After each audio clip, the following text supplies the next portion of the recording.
Hey everybody, this is Mickey Trescott, and today we're going to be mapping meal prep in less than ideal conditions on the 15-minute matrix.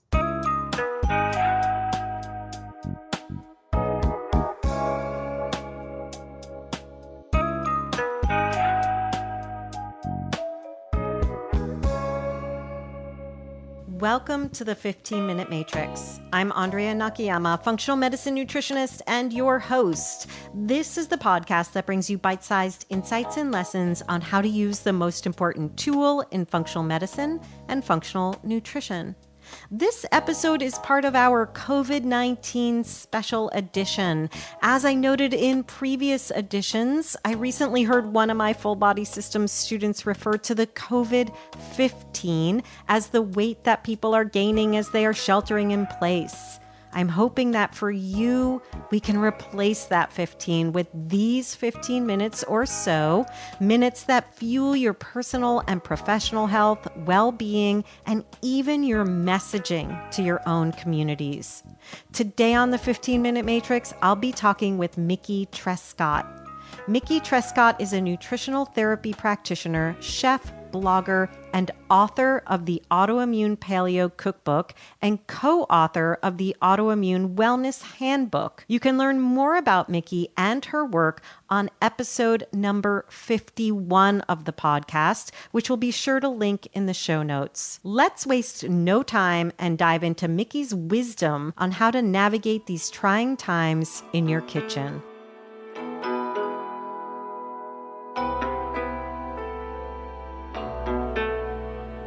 Mickey, welcome back to the 15-Minute Matrix, and thank you for joining me on such short notice. Of course, happy to be here. I couldn't think of anybody better to talk to about this other than you, and I'm so glad we're able to do it. And we're talking about meal prep in less than ideal conditions. I think we all know what that means right now, but we're looking at things like not being able to leave the house, some of our favorite foods being unavailable to us, stress eating. These are all the things we're facing. Anything else you're seeing that addresses these unusual conditions? The biggest thing is just that perfectionism isn't going to serve us right now, right? We have to be really open-minded and flexible within what keeps us feeling really good and really grounded. That might mean going to the store with an idea of some different options, but maybe not a concrete list of things that you need to walk out of there with. Because right now we are not experiencing a food shortage. I think that's a really important thing to pass on to our clients, that the food supply chain is functioning normally. But what's happening is people that previously used to maybe go to the drive-thru all the time or eat out at restaurants all the time, or maybe eat from their freezer, maybe they're cooking now for the first time. They're actually buying ingredients. And so when we go to the store, we're used to buying all the ingredients on the regular, right? And now everybody's looking for the same thing to cook at home because they're left without a lot of the options that they relied on. So just reiterating that there isn't an issue with food supply as far as the production of fruits and vegetables and meat, but there is an issue in different localities that vary in intensity, with people just going in and wiping out the shelves because they're scared and they think that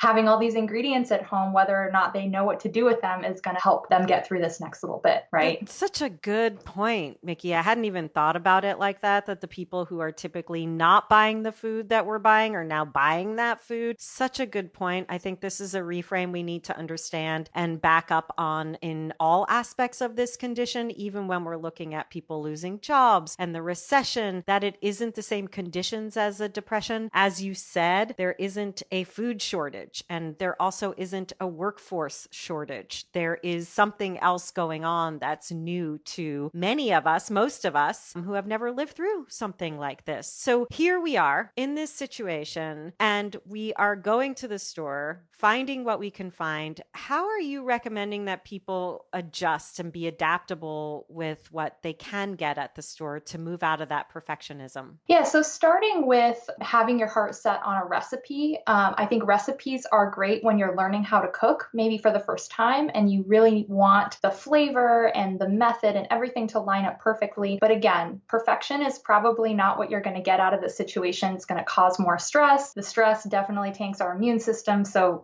we want to let go of that. But maybe having an idea of how you can structure meals that are more flexible. So this might be the time to play around with some different substitutions and swaps. What I'm doing when I go into the store is I'm thinking root vegetables. Right. I don't care if I get carrots, rutabaga, parsnips, turnips, sweet potatoes. If you can tolerate potatoes, that might work. But I'm just thinking of that as a category. And within that category, there's some starchier options, there's some non-starchy options, but I'm not getting too hung up on I need carrots, because somebody might have walked in before me and bought 100-pound of carrots because they think that that's going to make them feel secure right now. Right. And all I've got are parsnips. So buy the parsnips and figure out once you get home what you can swap in. And there are a lot of vegetables that can swap for each other. Carrots and parsnips are a perfect example. Winter squash and sweet potato. You can do different green swapping. Exactly. So I think of hardy winter greens and then more of the delicate salad greens as two different categories. So this actually might be the good time to get your hands on some of the more wild plants that a lot of people don't have the palate for. So things like arugula or radicchio, these actually in turn have a lot of antioxidants. Exactly. So they can be really good for you. So think of it as an opportunity. If you're looking at the produce section and there's a bunch of vegetables that you've never tried before, that could be fun, right? Don't Silver be afraid lining. of it. Yeah. So breaking everything into categories, I'm looking for some hardy greens. I'm looking for some tender, delicate greens. I'm looking for some root vegetables. I'm looking for some fruit. Within those categories, I'm not going into the store particularly attached to anyone. And then also when I think about the protein options, it's the same.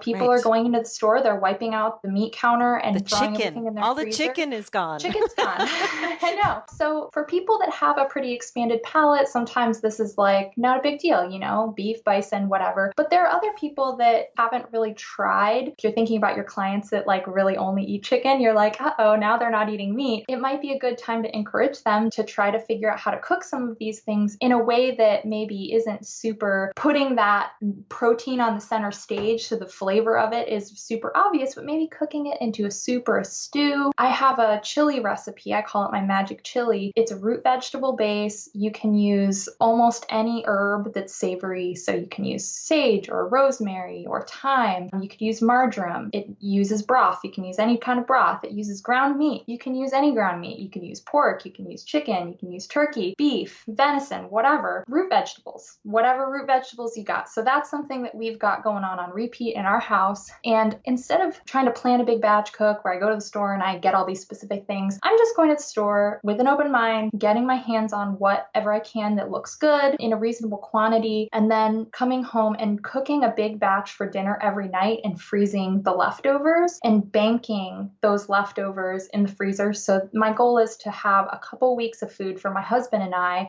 should something come up, should we get sick, should a family member get sick, and really have our attention diverted elsewhere. Food is security for people who really get their health from the way that they eat and the way that they live. A lot of us can get really afraid when we think that that might be disrupted. So hopefully you guys find that helpful. Yeah, that is super helpful. I think my number one takeaway there, Mickey, is flexibility. But I also heard a number of other things in what you shared. So much brilliance about the fact, again, that we're not experiencing a food shortage, but people may be cooking at home for the first time. So if you are listening and you are a coach or clinician that tends to work with people who are more accustomed to takeout or going to Whole Foods even and getting takeout from there or drive through, know that people are going to need help cooking right now, that there's a lot of things we can do just to support our communities in eating at home. And then Mickey, as you said, for those of us who are reliant on our food for eating a certain way, we do need to take this opportunity, quote unquote, to be more flexible and to think about banking some of that food for both our peace of mind, but also what might be to come. What about those herbs that you mentioned? They're a huge part for me of how we support and modulate our immune response. are you using those? I know you live in an area, you're probably growing your own herbs, but for those of us who are not growing our own herbs, is there something that you're recommending that we stock up on or look for in the store, fresh, dried? So the two herbs that I almost always buy when I can get my hands on them are parsley and cilantro. So you guys are probably familiar with the effects, the heavy metal chelating effects of both of those, but also they're actually the highest ounce per ounce source of vitamin C, and they have to be eaten raw because vitamin C is degraded when you cook something, and they tend to be a garnish. So a lot of people are familiar with, in a lot of different cuisines, we throw a little sprinkle of parsley or sprinkle of cilantro,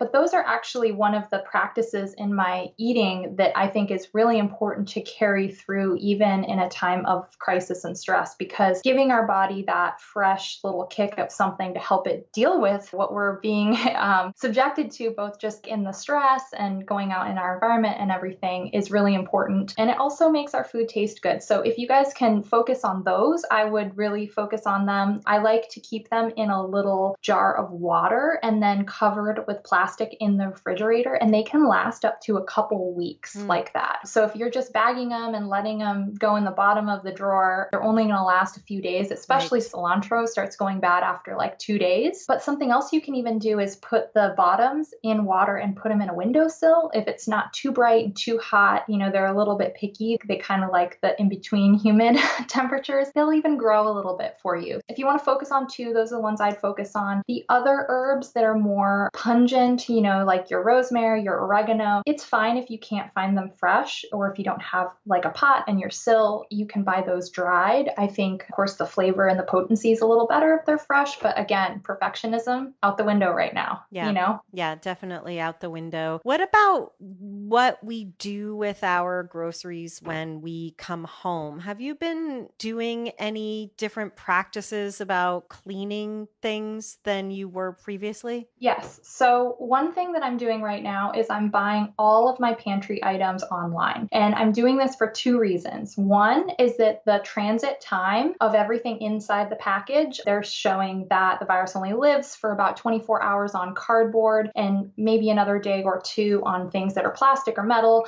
So with the transit time of bulk food items, I order from Thrive Market, which right now has like a 2-week delay. Everything inside that package is probably going to be safe. And so I can take the package wipe down the outside, unbox it outside, bring everything in, and then I'm assuming everything inside is fine. And I'm buying all of my spices, my cooking oils, my household items that I use for cleaning, dry goods, some backup lentils and split peas, which are not things that I would normally eat on a regular basis, but they're what I consider emergency food. I know I can tolerate them well enough to have on hand in case I actually couldn't get to the store. So that is decreasing the load of food that I need to get at my local grocery store. And it's also preserving that food being on the shelves for people in my community, right? Those people that maybe haven't bought ingredients before and now need that stuff. So when I go to the store, I'm basically just buying produce. And my system is that I have a low supply of sanitizing wipes, as I'm sure if you guys have anything like that, it's great. But, you know, everyone's doing the best we can. I think I've got like 5 wipes left. So, you know, real life here. But I'm trying to sanitize my cart. I am using bags, which I previously had my own mesh bags. And now I'm just using the ones because the roll, I mean, that's a pretty sanitary situation. I'm bagging all my groceries. Of course, you have to go through the checkout. My store has a pretty accessible bathroom that doesn't involve any hands. So I'll go through checkout, I'll leave everything in the cart, I'll go wash my hands after I check out because I think that the checkout situation is the most germy situation. And then I'll bring everything into my car and then I'll drive home. And I actually bring very few things into the store with me. So I won't bring my phone. I'll just bring the one credit card that I'm using just because then it decreases the amount of things that I have to wash down when I get home. Then when I do get home, I bring everything to my porch. I unbag everything. All of the vegetables go to get washed right away. And then my bags go straight into the laundry along with my clothes. My shoes stay outside. Probably seems like an elaborate ritual, especially because I'm married to someone who's a healthcare worker and is getting exposed at work. But it really does make me feel better. And I think in these times, as long as those practices that are making us feel good and feel secure aren't disrupting our lives and causing unneeded unneeded stress, there's no reason not to do it, right? Yeah. That was so great, Mickey, because you took us into the realm of really knowing how to take care of you. You are number one. And whether that level of cleanliness at this point is needed or not, we just don't know. And you're doing it for you. You're doing it for your peace of mind. So I just want to say kudos to you and thank you for sharing that. We all have some things we can be doing. Are you washing vegetables differently or with anything? No, so I'm washing them when I get home, just rinsing them with water and kind of like scrubbing them with my hands. I'm not washing them specifically with anything. And then I'm putting them away. And then when I cook them again, I'm giving them another wash. I'm trying not to give in to that perfectionism and trying to like fight an invisible battle against something that I can get into that in a bad way. I've determined that that's good enough for me. I know a lot of people that I'm connected to in my practitioner community who think that that's way too far, and they're assuming the risk of their produce possibly being contaminated and just like that they're doing the best they can. One thing that I did notice, pick where you shop carefully, because I shop at Natural Grocers. They are a national chain and they are taking the sanitation of their stores and their workforce very seriously. When I'm in there, all of their workers have gloves. They have a person at all times that's dedicated to sanitizing the store. So they're going around with a cart full of wipes and hitting all the handles and everything. I can tell through interacting with the employees that they're feeling as supported as they can in these times. So a good reminder to evaluate where you're shopping, and the places that are taking care of their workforce are probably the places you want to shop at, right? Because hopefully it's meaning that people aren't coming to work sick. And also thank your checkers. You guys, I've had so many conversations in the last month with checkers who are just experiencing so many rude people that are just really scared. And so I'm making a point to really look them in the eye and just say like, thank you so much for showing up, for putting up with all of this, and for ensuring that we have the safest food to eat. They're really taking care of us right now. Yeah, such a good reminder. We need to be thanking your hubby and our grocery checkout staff. That's so important. What about at home? If there are any final comments you have for us and for us to be sharing with our communities, you said that you were cooking in batches and freezing some. Any freezing tips or any other kitchen tips that you can share? Yeah, so soups and stews are going to be your best friend when it comes to freezing. So I'm making lots of broth and then I'm repeating a bunch of ideas, not really recipes, but I have like a chili idea. I have chicken soup stew idea. I have like a pork and cabbage or a ground meat and cabbage stew idea. And I just kind of hitting these ideas on repeat with whatever vegetables and herbs I can get, and then banking them in the freezer so that when I'm starting to pull things out of the freezer, it's not like I have 24 of the same thing, right?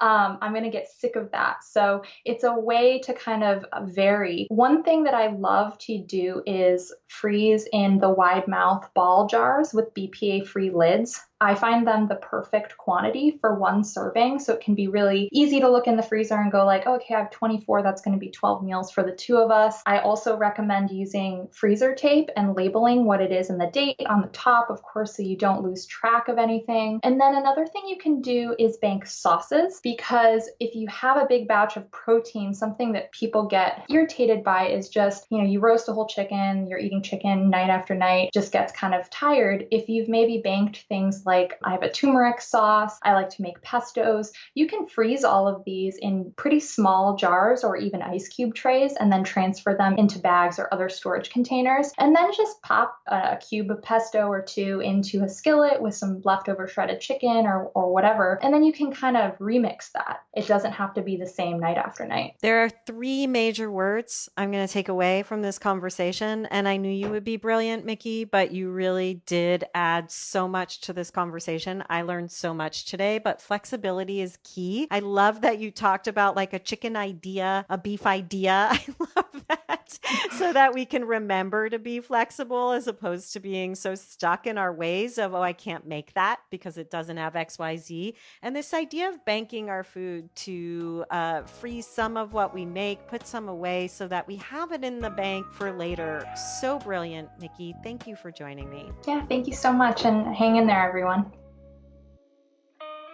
The 15-Minute Matrix is brought to you by me, Andrea Nakayama, and the Functional Nutrition Alliance. The 15-Minute Matrix team includes music by my son Gilbert Nakayama and production support from Renee Hunt, Natalie Merrill, and Christine Shook, along with sound production by Rowan Bradley. You can visit us and hear more episodes at 15minutematrix.com. And if you'd like to be notified each time there's a new podcast episode ready and waiting for you, please go to 15minutematrix.com/notify. We'll drop into your inbox with a short reminder that a new episode is ready and waiting for you. You have an open invitation to email us. Please do. We want to know who you'd like to hear on the podcast and what you'd like to see mapped on the 15-Minute Matrix. You can email us at ask@15minutematrix.com.